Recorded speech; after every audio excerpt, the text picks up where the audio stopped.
একজন গোলাম আর একজন নাগরিকের মধ্যে পার্থক্য কি জানেন? গোলাম এবং নাগরিক এই দুইজনেরই কিন্তু নেতা থাকবে। তো গোলামের নেতা, সে ওই গোলামদের যেদিকে যাইতে বলবে সে ওই দিকেই যাবে। তার কাছে কোনো ব্রেন বা নিজস্ব কোনো ইন্টেলেকচুয়াল পাওয়ার থাকবে না, জাজমেন্ট করার ক্ষমতা থাকবে না। নেতা যেদিকে যাবে সে ওই দিকেই যাবে। নেতা যদি বলে তুমি এইখানে ঘাস খাওয়া শুরু করো, সে ঘাস খাইতে থাকবে।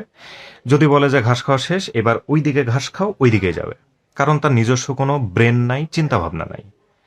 কিন্তু একজন নাগরিকের তার নেতাকে জাজ করার পাওয়ার থাকে।